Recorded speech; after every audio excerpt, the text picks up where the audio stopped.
कुछ हिंदू बटे थे, कुछ मुसलमान बटा था। जब भावनाओं का हुआ था बंटवारा, तब धर्म के आधार पर इंसान बटा था।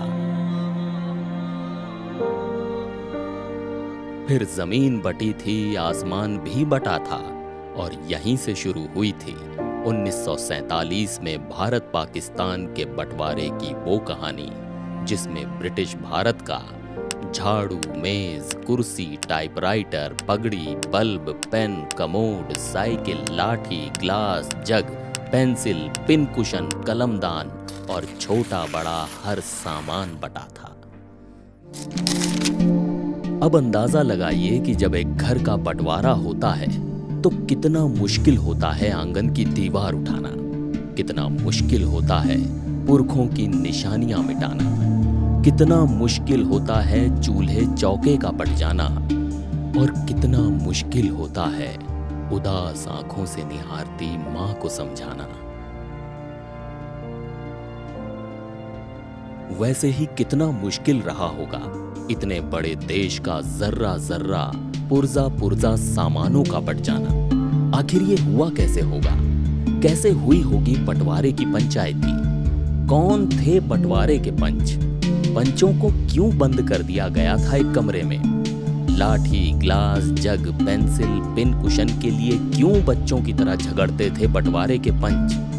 नौबत हाथापाई और जूतम पैजार तक क्यों आ जाती थी? कहा जाता है कि बंटवारे की बात सुनते ही देश भर के सरकारी दफ्तरों के अधिकारी ऑफिसों में लगे सामान जैसे टाइपराइटर, मेज, कुर्सियां, सोफा वगैरह छुपाने, चुराने और बदलने लगे थे। इस वीडियो में हम भारत पाक बंटवारे की यही अजीबोगरीब कहानी सुनाएंगे। वो कहानी जिसे डोमिनिक लेपियर और लैरी कॉलिंस ने अपनी किताब फ्रीडम एट मिडनाइट में बयां किया है, और इस कहानी की शुरुआत होती है 3 जून 1947 से। Of the Republic of India, and as a comrade who is faced without flinching. 3 जून 1947 वो तारीख जब आधिकारिक तौर पर भारत के विभाजन की घोषणा कर दी गई, जिसके मुताबिक 14 और 15 अगस्त 1947 को भारत को 2 हिस्सों में बंट जाना था। यानी बंटवारे में अब सिर्फ 73 दिन बाकी थे, और इन 73 दिनों में ब्रिटिश भारत के दफ्तरों में काम कर रहे कर्मचारी बंटने थे, सेना बंटनी थी, भारत के बैंकों में रखा पैसा बंटना था, सोने की ईंटें बंटनी थी, डाक टिकट बंटने थे, रेल इंजन और डब्बे बंटने थे, गाड़ियां बंटनी थी, घोड़े बंटने थे, हथियारों का बंटवारा था, यहाँ तक कि झाड़ू, बांसुरी, छतरी, पगड़ी, बल्ब, पेन, कमोड, साइकिल, लाठी से लेकर पीने के पानी का जग और ग्लास तक बंटना था। और ये सब कुछ होना था 15 अगस्त के पहले पहले।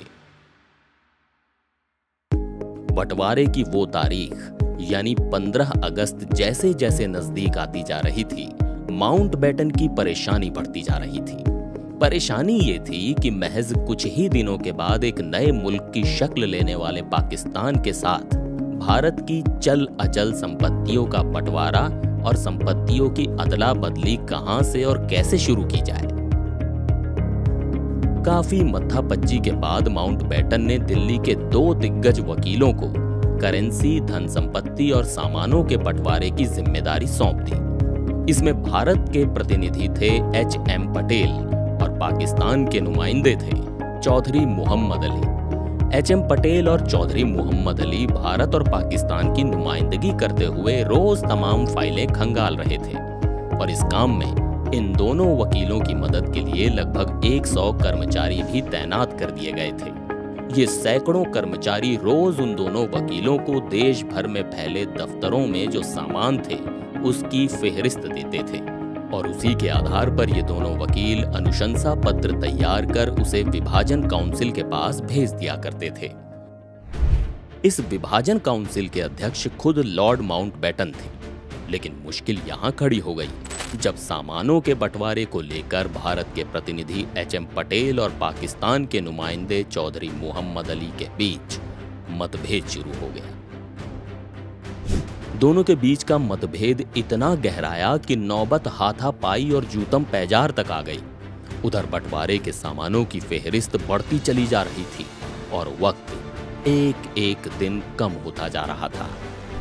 लेकिन एचएम पटेल और चौधरी मोहम्मद अली के बीच साजो सामान और चल अचल संपत्ति के बंटवारे को लेकर कोई तालमेल नहीं बन पा रहा था। छतरी से लेकर कलमदान तक के लिए वाद विवाद हो रहा था। कांटे और चम्मच के बंटवारे को लेकर अंतहीन बहसें चलती रहीं।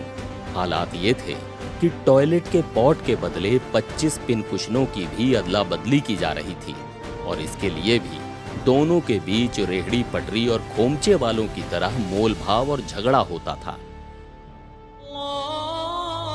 कल्पना कीजिए कि वो मंजर कैसा रहा होगा जब एक तरफ बंटवारे की आग में हिंदुस्तान के कई हिस्से जल रहे थे, दंगे फसाद शुरू हो गए थे, लोग दरबदर हो रहे थे, सड़कें खून से लथपथ हो रही थीं। सर रेडक्लिफ भारत पाक सरहद की लकीर तय कर रहे थे, तो वहीं दूसरी तरफ एचएम पटेल और चौधरी मोहम्मद अली झाड़ू, लाठी, glass, jug, pencil, pin cushion और कलमदान के लिए लड़ रहे थे। डोमिनिक लैपियर और Larry Collins Freedom at Midnight में लिखते हैं कि एचएम पटेल और चौधरी मोहम्मद अली के बीच कोई ठोस सहमति नहीं बन पाने के कारण काम आगे नहीं बढ़ पा रहा था। दोनों के झगड़े से तंग आकर विभाजन काउंसिल के अध्यक्ष माउंटबेटन ने एचएम पटेल और चौधरी मोहम्मद अली को सरदार पटेल के घर में इस हिदायत के साथ बंद कर दिया कि जब तक ये दोनों वकील किसी नतीजे तक नहीं पहुंच जाते तब तक दोनों को यहीं रहना पड़ेगा। इस तरह काफी हील हुज्जत के बाद एचएम पटेल और चौधरी मोहम्मद अली ने यह तय किया कि भारत के सभी बैंकों में मौजूद सरकारी संपत्ति का 82.5% हिस्सा हिंदुस्तान को और 17.5% हिस्सा पाकिस्तान को दिया जाएगा और देश भर की चल संपत्ति का 80% हिस्सा भारत को और 20% पाकिस्तान को दिया जाएगा। रुपए के मामले में यह तय किया गया कि पाकिस्तान को भारत के बैंकों में जमा नकदी का और स्टर्लिंग बैलेंस का भी 7.5% हिस्सा प्राप्त होगा, लेकिन इसके बदले में उसे भारत के राष्ट्रीय कर्ज के 77.5% की अदायगी भी करनी होगी। इसके साथ ही अलग होते वक्त भारत ने पाकिस्तान को 75 करोड़ रुपए किश्तों में देने का वादा भी किया। इसके बाद बंटवारा हुआ पुस्तकालय में रखी किताबों का और एनसाइक्लोपीडिया ब्रिटानिका का एक हिस्सा भारत को तो दूसरा हिस्सा पाकिस्तान को और फिर तीसरा हिस्सा भारत को मिला। लेकिन जब बात एक शब्दकोश की आई जिसकी सिर्फ एक ही प्रति थी और दोनों ही मुल्क उस पर अपना अपना दावा ठोकने लगे, तो ऐसे हालात में फैसला ये हुआ कि शब्दकोश को 2 हिस्सों में फाड़कर दोनों मुल्कों के बीच बांट दिया जाए और फिर ऐसा ही किया गया। लेकिन सबसे ज्यादा खींचतान वायसराय हाउस यानी राष्ट्रपति भवन के अस्तबल को लेकर हुई। बंटवारे के समय राष्ट्रपति भवन के अस्तबल में 12 बग्घियां थीं। इन बग्घियों में 6 सुनहरी थीं और 6 रुपहली थीं। इन्हीं बग्घियों के बंटवारे को लेकर खींचतान जारी थी। ऐसे में सहमति ये बनी कि सिक्का उछालकर इस बात का फैसला लिया जाए। पाकिस्तान के कमांडर मेजर याकूब खान और वायसराय के bodyguard commander major Govind Singh के सामने सिक्का उछाला गया और फिर अचानक मेजर गोविंद सिंह खुश होकर जोर से चिल्लाने लगे। किस्मत ने भारत का साथ दिया था और सुनहरी बग्घियां जिन पर सोने चांदी जड़े हुए थे वो भारत को मिल गई थीं। हालांकि नोट छापने वाले सरकारी प्रेस को साझा करने से भारत ने साफ इनकार कर दिया, लिहाजा नए मुल्क पाकिस्तान को हिंदुस्तानी नोट पर पाकिस्तानी मुहर लगाकर काम चलाना पड़ा। इस तरह जून 1947 से लेकर अगस्त 1947 तक भारत की तरफ से एचएम पटेल और पाकिस्तान के नुमाइंदे चौधरी मोहम्मद अली छोटी बड़ी हर संपत्ति और सामान के बंटवारे को लेकर लड़ते भिड़ते रहे थे। बस एक चीज ऐसी थी जिसको लेकर दोनों पक्षों के बीच कोई विवाद नहीं हुआ था और वो थी शराब।